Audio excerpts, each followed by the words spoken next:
Dude, Dude. I had a dream that we were back in Vegas. Yeah, and we got to make a great vlog for the YouTube, and we should go back. Yeah, but if we do, we got to make it bigger. We can, bro. Dare I even say it? Go all in? Well, it is Vegas, and this time we can make it bigger. Dare I say we bet on ourselves? Find somewhere where the real wrestling fans are? The real friends of the podcast. Dude, are you thinking what I'm thinking?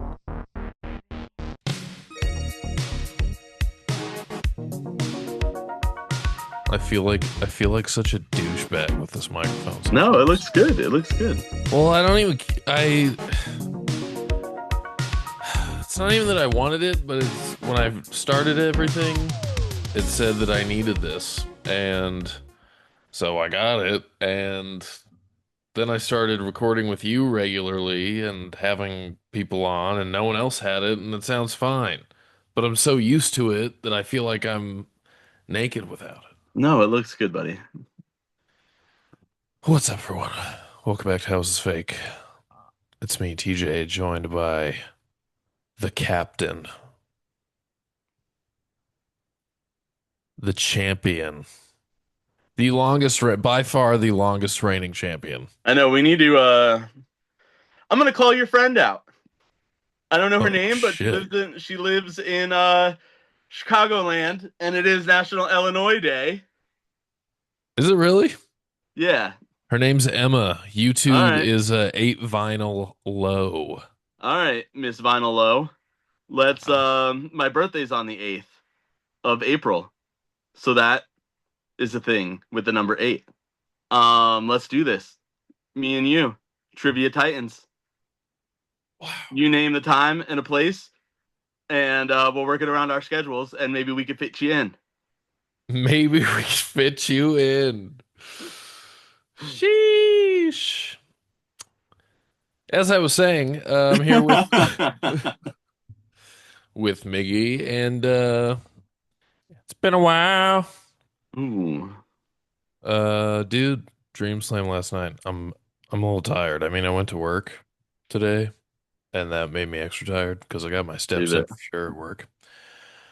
But Dream Slam, dude, it was a whole lot of fun. It looked like Again, a cool show. it was pretty cool. It was the crowd was a little smaller than I was thinking, but also Wexler informed me that GCW was in LA last night. They were. So, toy drive, charity event, Winter Wonderslam. I was doing live commentary, had a blast, set up the ring. I enjoyed setting up the ring, like No. carrying all the stuff, but I also felt like I was in the way because it was Sorry, I'm me. listening. That was like my second time setting up the ring, and everyone else had done it a million times. So I just felt like this big meat bag. But anyways, Dream Slam was a ton of Speaking fun. of speaking of meat bags, though, you need to watch. You guys need to get Apple TV Plus and Got watch it. Plur. And okay, you need to watch Pluribus, dude. Your whole family. Pluribus. Yeah. John Cena was on it last night, Okay. but yeah, you need to watch that. Pluribus. But what was some highlights of last night? I know was last night the um Jordan Cruz versus Danny Limelight. No, that was the last show That was the last from show. last Okay, month. Of course, Jordan that's right. Cruz retained that jerk. Yeah, Um, which is crazy because Danny Limelight is some high level it was no joke. competition for sure. No, last night's main event was the California Dream champion Oscar Felix Oh, that against guy, Charming, and dude put on a banger.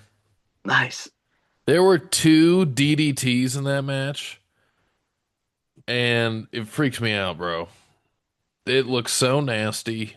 And man, but everyone on the card delivered. But also you asked for highlights, bro. I need to hear them. Highlight of the night was meeting two new friends of the podcast. Didn't Ooh. even know Dream Slam was going to be there. They said they lived across the street, just came to the brewery to grab a couple beers, and then they were like, "Is that a wrestling ring?" They go to the ring and they stay for the whole show, dude. And they're the loudest people in the crowd are these two guys. A little tipsy, feeling a little loose. But yeah, new friends of the podcast, Martini and Filipao. Ooh. All That's what they told me to say. right. I love it. That's what they told me to say. So shout out to you guys. Well, I'm glad that there Martini was. followed us on Instagram, so I like him a little bit more than Philly Pow. All right. Well, there's still Philly time. Pow. Well, that's good that they still had a turnout because I know that GCW card was insane in LA. I think it was at like I don't know how far it is, like Anaheim is from the Ukrainian Cultural center or whatever. Center. Yeah. But you had like they had some big names on that card last day. They always do when they go out to LA though. I mean Joey Janela and Jack Evans was a match. I want to say the main event was Atticus Cougar because he's the Dude, GCW champion versus Effie. I love that he's the GCW champion. Oh, I That's mean something we should. That's something we should have talked about. yeah. He's great. I know Priscilla Kelly was on that card. I think Matt Tremont was taking on who do you take? Damien 666. So I'm Was sure that a was friend of the bloody. podcast Jack Cartwheel on that card? Jack Cartwheel was I don't think so. I know he's on one coming up. Yeah, I don't think so. But dude, it's been a wild weekend for wrestling in general. Um, Friday night, and we called it. I'm gonna say we were the first ones to freaking say it because we weren't, but we might have been. You had Gunther's officially going on. He's fighting John Cena at John Cena's last match. But the rest of this Saturday night main event card next week is insane already. You have Bailey and Sol Ruka. And I'm a little pissed at the WWE right now What? Why? because last night at NXT Deadline, we had the opportunity to keep the championship on Ricky Saints Okay. and then have Ricky Saints versus Cody as Saturday night's main event. I feel like that would have been the perfect match. But we're getting Cody and Obafemi. I hope that's going to be a good match. I'm sure it will be, but Ricky Saints and Cody, I feel like it'd just be a lot of fun to watch. And maybe they didn't want to. That honestly could steal the spotlight from Xena because of how great that match will be. No, dude, I don't think anyone's stealing the spotlight from Cena. Do you think they give Xena a chance to say some words at the end, or they cut him off like Goldberg?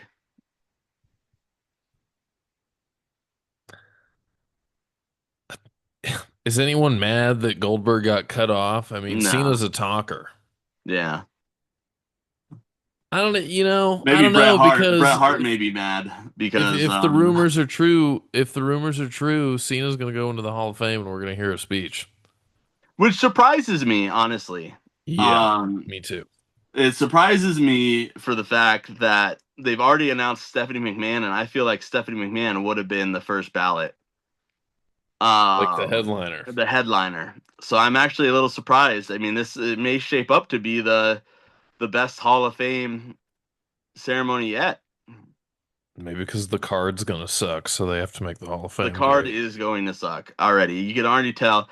Listen, after Survivor Series, and we didn't get a really chance to talk about this after we had Mike Wexler on the podcast last Never week. again. No, I like the guy though. He was all right. I give it a 4 out of 10. Yeah, that's fair. That's a good assessment.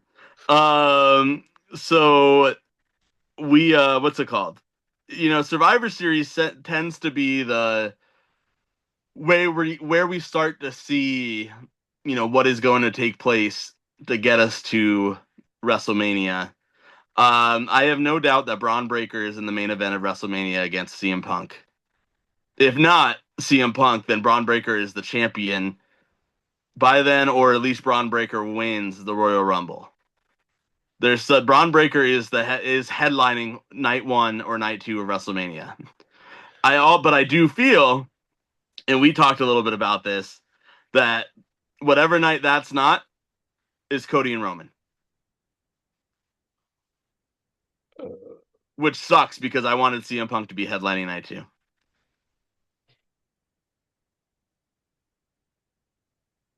And I love the idea of it being Roman versus Brock versus CM Punk versus Seth Rollins if he's back.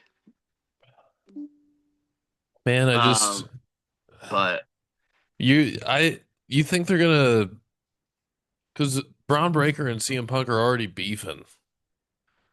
So like you think they're gonna drag it out that why wouldn't they like main event the Royal Rumble or something? yeah, which is why that's the thing. I don't know how we get there, but I know that Braun Breaker main events either night one or night two of WrestleMania. What if you have Seth Rollins come back and then Braun Breaker's not necessarily main eventing WrestleMania, but he has a singles match against Seth Rollins and he goes over clean. Nope, I don't think so. I think he main events WrestleMania. Okay. I'm not mad at it. I honestly think, and you know what, I've been thinking about this a lot too after some interviews and stuff that I've read, and I don't necessarily think like I don't know how to feel about it, but I think we do not see another women's main event WrestleMania for a very long time, unless it is Becky versus AJ Lee. But then that means that CM Punk would have to be the next night. Dude, what about Rhea and AJ Lee? Nope, You don't think so? nope, You don't think Rhea's still bigger than Becky? nope. Well, yes, I do, but I don't think the WWE sees the story. I think that trying to make out the story would be a lot harder, and I feel like they're being lazy with their story writing right now. I mean, and even down in NXT, they're being lazy with their story writing in general. I mean, I hate these Iron Survivor matches. I do. I think it's a dumb concept. I like the fact that Javon Evans won the Iron Survivor, and I forget who won the woman one. But I feel like it should have been Sol Ruka, especially going into the match with Bailey. But Kendall Gray won that one, and I think that's her name. Find out because that's questionable. Recent one of the 25. Yeah, Kendall Gray and Okay. Javon Evans. But yeah, the men's match was definitely better than the women's match there, in my opinion. But I loved the Tatum Paxley and Izzy Dame match. But with that being said, I do think that, even looking towards the future for the women's division, the only other good story that, would take a lot to build is when Izzy eventually makes it to WWE and her and Bailey will main event something. Um, but I don't feel like the stories just aren't there for the women to be in the main event, and I don't think it's at any fault of their own. I think that most of what the women do is much better than what the men are doing right now if we have to genderfy it. Um, but I do think, with that being said, going back to my point, I think the easiest route is to make it Braun Breaker, and I'm honestly surprised that Braun Breaker is not the one ending John Cena's career. Yeah, and I mean, I I like Gunther a lot, but I just thought John Cena's last opponent would be somebody who gets gets me in my feels more, you know? Like So I don't think there's anything Gunther could do to John Cena to make me dislike Gunther. you want to know a crazy fact that I learned the other day? John Cena's first match with Kurt Angle took place like on at like a live event, right? And that very same night of the live event, um, Gunther wrestled his first match. And so now here we are 20 years later, and now Gunther is, so Gunther is a story like my problem I have with it is that what do you do with Gunther if you don't do this? But at the same time, I don't feel like Gunther's career is not, he's not 2 years in like John Cena was going to wrestle Kurt Angle. Gunther is a 20-year veteran in professional wrestling. It's like saying Kevin Owens was brand new when he came into WWE. Sami Zayn was brand new when he came into WWE. It's just not the case. AJ Styles was brand new coming Finn into WWE. Balor, Samoa Yeah, Joe. it's just not the case. I mean, he is an indie darling. Okay, so maybe they're just trying to build up Gunther's resume so that when he is done, because Triple H has always loved Gunther, even back when he was NXT UK champion. Yep. He set the record for that. He's the longest reigning IC champion ever. He has how many times has he been world heavyweight champion? Two? Too. Because he won it back from Jay after he lost it from Jay. Yeah. Um, And then he if lost to if the he's Punk. the guy that retires John Cena, and if he can do it in like a not a squash match, but like if he can beat the shit out of John Cena, then people are gonna remember that, Can and beat up John Cena. maybe you get uh maybe Gunther wins the Royal Rumble and challenges somebody, or I don't know. He was in the final two when Cody won and challenged Roman, or you know, at least we Yeah. thought he was challenging Roman before he didn't, and then he did because that whole thing. Yeah. But I could also see Gunther, like if they're building Gunther up the way that they are and Braun Breaker, at some point you could have a main event like title picture where it's Gunther and Braun Breaker going at it. Which would be a good match, but again, I don't know. The stories are so it's just the stories just aren't there right now. You don't think Paul Heyman with Gunther and Braun Breaker could put on a good story? Because Gunther, like, he's pretty like straight and narrow, but I would argue that he's one of the better talkers that He WWE is. has.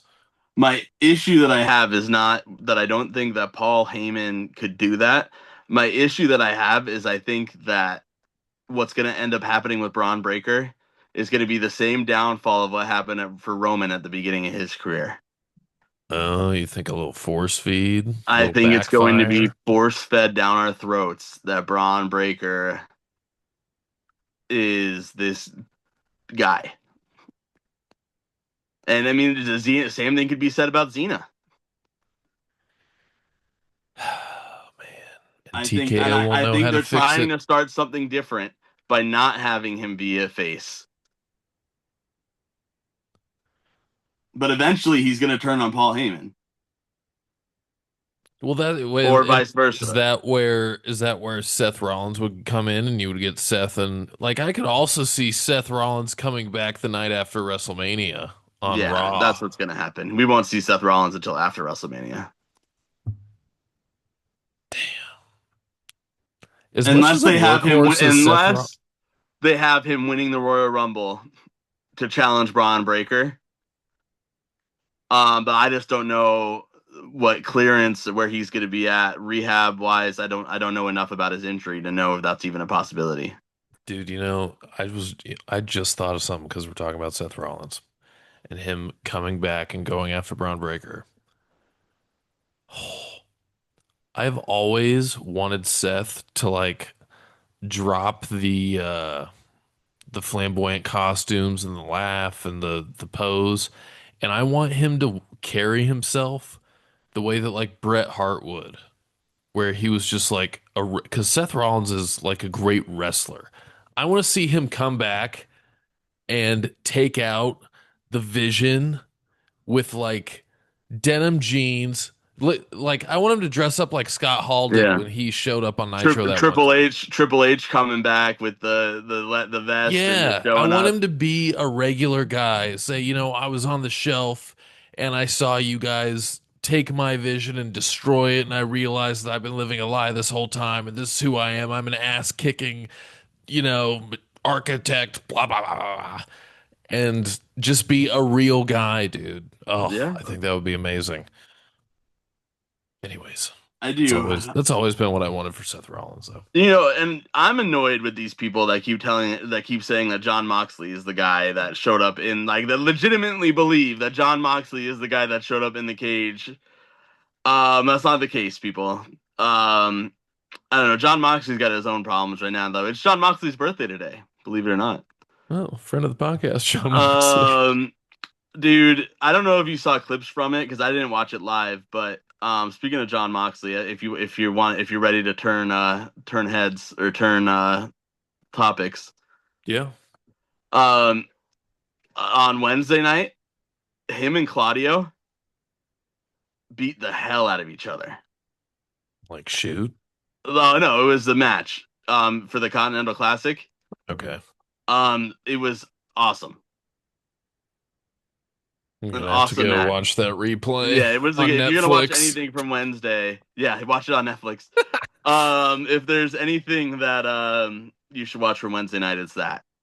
You know I love hard hitting matches. Yeah, and that's what it was. I mean, they really did a good job there, but that was the takeaway from Dynamite. I mean, they really didn't, and even Collision wasn't that great this week. Ring of Honor had a show, which we're about to start seeing the downfall of Mercedes Moné. I'm excited for that. She lost the Ring of Honor Women's Championship to Red Velvet. Oh wow. Okay. Um, and then, dude, freaking Nigel McGuinness competed in an Iron Man match. Nigel McGuinness. Um, so it was, yeah. So Ring of Honor show seemed like it was much better than the two AEW shows that took place this week. But AEW kind of always, and you could tell me if you think I'm wrong here, but AEW kind of seems to, when we go into World's End, falls off a little bit, except for the show we have coming up this Wednesday, Which which is is the Winter is Coming show. That's the one where Sting made his debut. Those are usually kind of fun, but I don't think doesn't usually start picking up, I think, until it's time to get ready for Revolution. yeah. Because then So you we're get just gonna Revolution, then you get Double or Nothing, and then you know. and part of me feels like it's because they know that WWE, this is their busy season is gonna pick up between the next 3 months. So maybe that like I don't know, maybe they Could just don't also know. be because it's NFL season. Tony Yeah, that's Khan's a good busy with the point. Jags. That's a good point too. Okay. Um, but yeah, I don't know. I think that the matches would have been great, but the stories are lacking a little bit there. Um, I'm ready for I don't know. I'm just ready for Swerve Strickland to be in the main event, and we need um our Aussie or whatever. He's not even is he Australian? I don't even know what he is. British, Australian, Will Ospreay. He's British. Yeah, I need him to come back too.